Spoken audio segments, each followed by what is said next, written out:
চরম বিপদ আপদ মুসিবত হতে, কঠিন টেনশন হতে আপনি মুক্তি পেয়ে যাবেন। ঘরের শত্রু হতে, তার অন্যায় অত্যাচার হতে আপনি নাজাত পাবেন, নিরাপদে থাকবেন। জীবনের সমস্ত গুনাহ রাশি মাফ হয়ে যাবে। অসাধারণ আয়াত, এই ছোট্ট আয়াতটি আপনি পাঠ করুন মাত্র ২১ বার।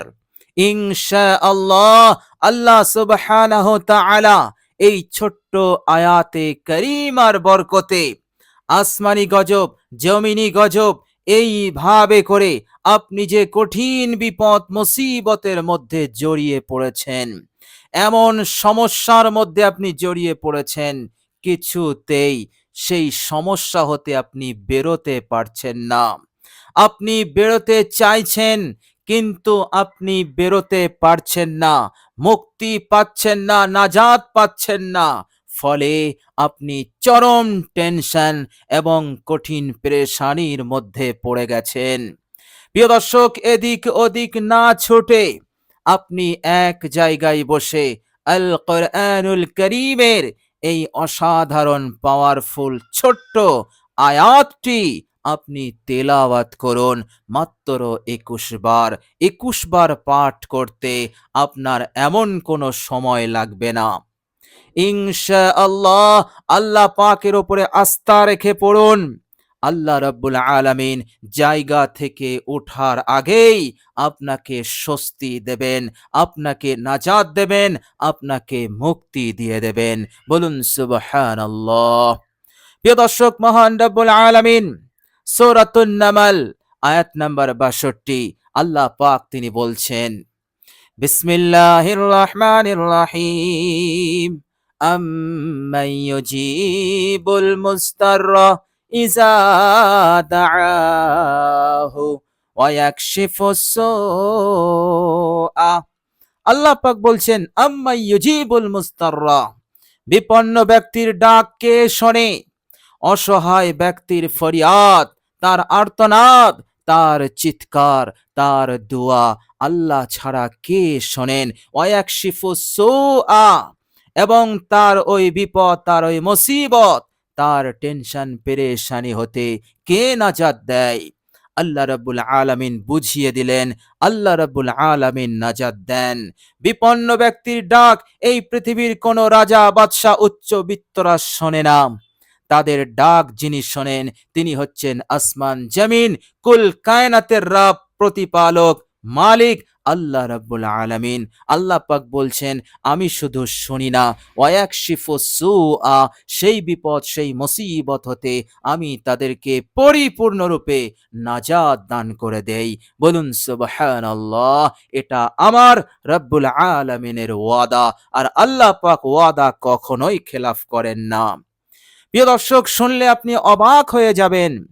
বিশ্বনবী সাল্লাল্লাহু আলাইহি ওয়াসাল্লাম এক হাদিস শরীফের মধ্যে বলছেন যে কোন ব্যক্তি যদি বিপদে পড়ে, কোন ব্যক্তি যদি অসহায় হয়ে আল্লাহ পাককে ডাকে মুক্তির জন্য, আল্লাহ পাক দেখেন না আমার ওই বান্দা মুসলিম না অমুসলিম, ইমানদার না বেঈমান। আল্লাহ পাক দেখেন না, আল্লাহ পাক দেখেন সে অসহায় পড়েছে, সে অসহায় হয়ে পড়েছে এবং সে কঠিন বিপদে, এবং সে নাজাতের জন্য সে আমার কাছে হাত পেতেছে, আমাকে ডেকেছে। সুতরাং আমার উপরে ওয়াজিব হয়ে যায় তাকে নাজাত দেওয়া।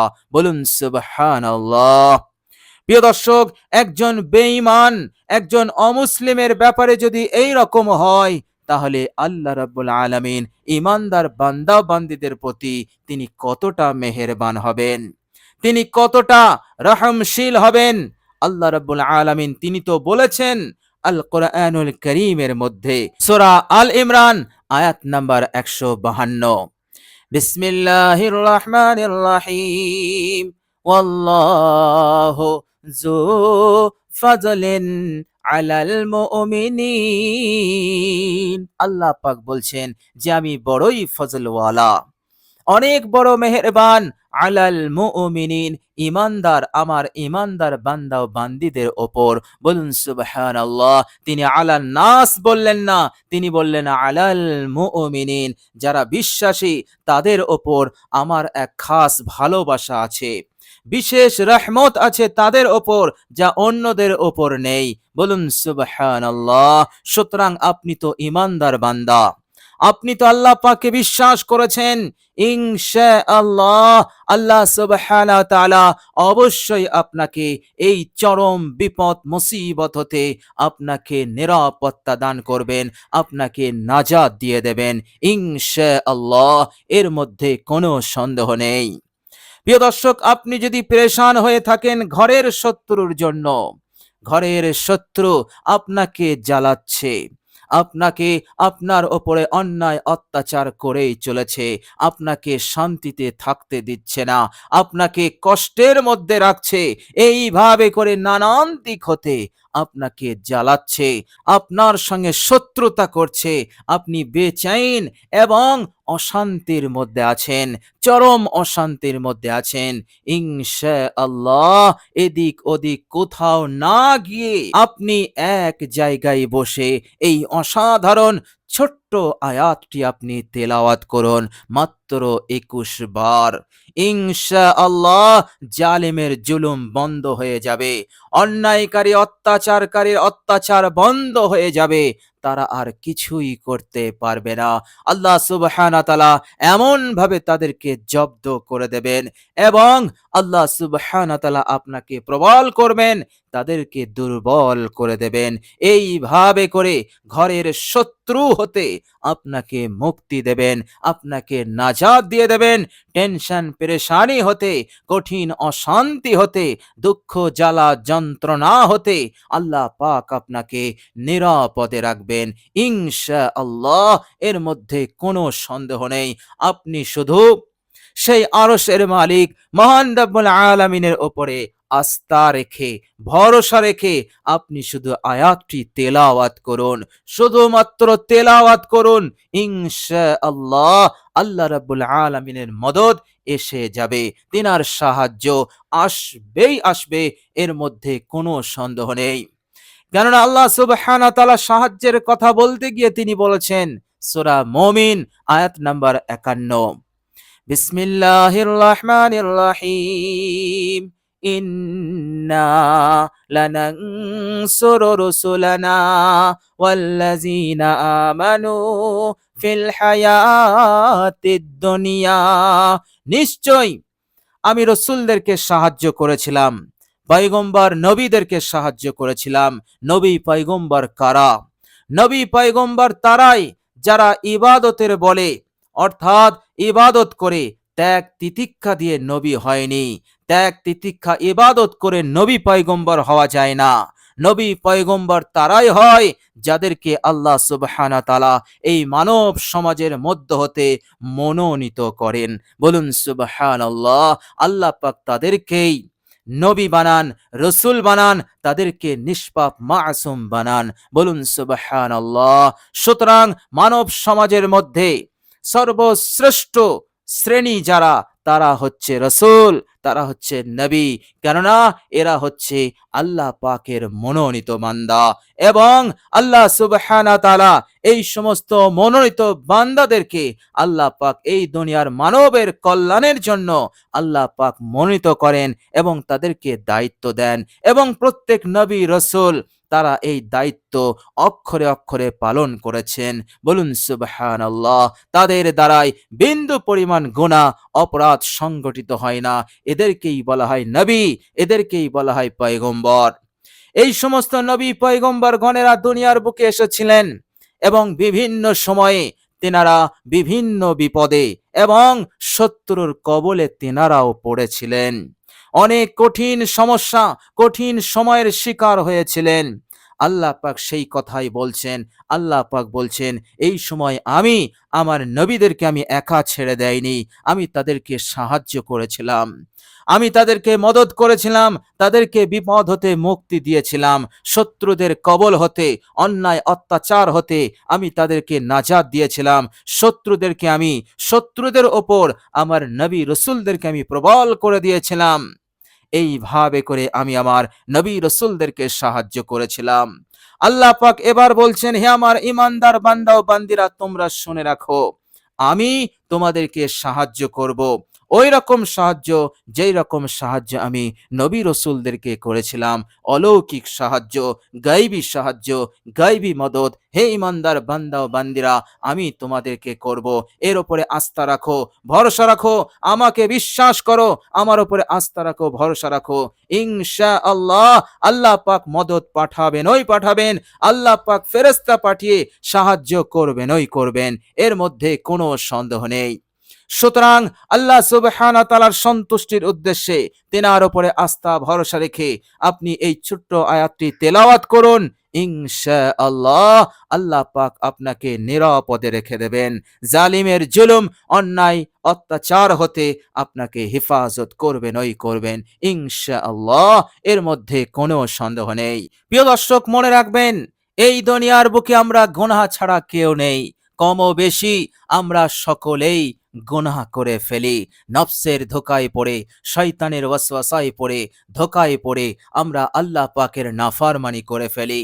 কিন্তু মহান রব্বুল আলামিন অযাচিত করুণা করে তিনি আমাদের জন্য মাগফিরাতের রাস্তা বলে দিয়েছেন। সুতরাং আপনি অসাধারণ আয়াতে কারিমা তেলাওয়াত করবেন। আল্লাহ সুবহানাহু ওয়া তাআলা এই আয়াতে কারিমা তিলাওয়াতের বরকতে আপনার আমলনামা হতে সব গুনাহগুলোকে আল্লাহ পাক মিটিয়ে দেবেন, আপনাকে নিষ্পাপ করে দেবেন। প্রিয় দর্শক, যে গুনাহ, যে পাপ রাশির নহুসাত বেবরকতি আপনার জীবনে বিরাট এক আক্রমণ আঘাত হানবে এবং এই গুনাহের কারণে আপনার জীবনে বিপদ মুসিবত আসবে, ইনশাআল্লাহ আপনি আয়াতে কারিমা তেলাওয়াত করবেন, আল্লাহ পাক করুণা করে, দয়া করে এই বিপদকে আপনার আমল নামা হতে হাটিয়ে দেবেন। অর্থাৎ গুনাহ সমূহগুলোকে আল্লাহ পাক হাটিয়ে দিয়ে আপনার আমল নামাকে পরিষ্কার করে দেবেন, পবিত্র বানিয়ে দেবেন। বলুন সুবহানাল্লাহ। প্রিয় দর্শক, আয়াতে কারিম আপনি তেলাওয়াত করবেন ইনশাআল্লাহ। এই তেলাওয়াত দুনিয়া এবং পরকাল উভয় জীবনে আপনাকে অনেক অনেক সাহায্য করবে, আপনাকে মুক্তি দেওয়া করাবে, সম্মান দেওয়া করাবে, এইভাবে করে আপনাকে সফল কাম করে দেবে। কেননা বিশ্বনবী সাল্লাল্লাহু আলাইহি সাল্লাম বলেছেন, কোরআন কিয়ামতের দিনে আল্লাহ পাকের কাছে পাঠকারীর জন্য সুপারিশ করবেন, আর আল্লাহ পাক কোরআনের সুপারিশকে তিনি কবুল করবেন। বলুন সুবহানাল্লাহ। সুতরাং তেলাওয়াতের উপকারিতা, তেলাওয়াতের ফজিলত, তেলাওয়াতের যে কার্যকারিতা, ইনশাআল্লাহ দুনিয়ার বুকেও লাভ হবে এবং মৃত্যুর সময় কবরে হাসরে আমরা লাভ করতে পারবো ইনশাআল্লাহ। প্রিয় দর্শক, চলুন এবার আমরা জেনে নেব সেই অসাধারণ ছোট্ট আয়াতটি কি। প্রিয় দর্শক, এই আয়াতে কারিমা তেলাওয়াত করবেন পাক পবিত্র অবস্থায়, অজু অবস্থায় আপনি তেলাওয়াত করবেন। অজু না থাকলে কষ্ট করে অজু করে নেবেন। অজু করা হলে কালেমায়ে শাহাদাত একবার পাঠ করবেন। এবার আপনি আমল করতে বসবেন।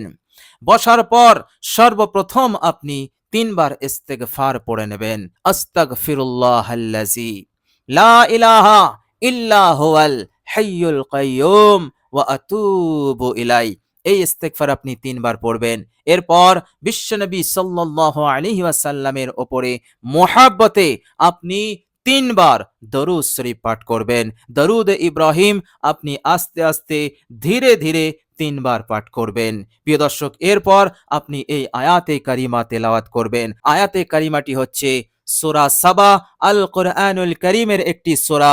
সূরার নাম হচ্ছে সূরা সাবা, আয়াত নাম্বার 21। প্রিয় দর্শক, আয়াতটি হচ্ছে, মনোযোগ দিয়ে শুনুন। বিসমিল্লাহির রহমানির রহিম। ওয়া রাব্বুকা আলা কুল্লি শাইইন হাফিজ। ওয়া রাব্বুকা আলা কুল্লি শাইইন হাফিজ। ওয়া রাব্বুকা আলা কুল্লি শাইইন হাফিজ, ওয়ারাব্বুকা আলা কুল্লি শাইইন হাফিজ। এইভাবে করে এই ছোট্ট আয়াতটি আপনি তেলাওয়াত করুন। বিরতিহীনভাবে আপনি আয়াতটি ২১ বার পড়বেন। ইনশাআল্লাহ আপনাকে আর দেখতে হবে না, চিন্তা করতে হবে না। আল্লাহ পাক মদত করবেনই করবেন, সাহায্য পাঠাবেনই, এর মধ্যে কোনো সন্দেহ নেই। মনস্কামনা পূরণ হবে। আল্লাহ পাক আপনাকে দুনিয়া এবং পরকালে জয়ী করবেন, সফল কাম করবেন ইনশাআল্লাহ।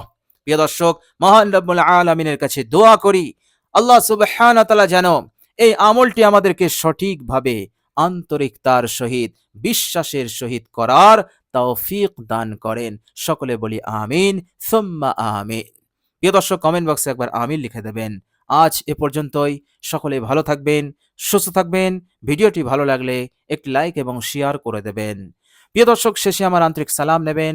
আসসালামু আলাইকুম ওয়া রাহমাতুল্লাহি ওয়া বারাকাতুহু।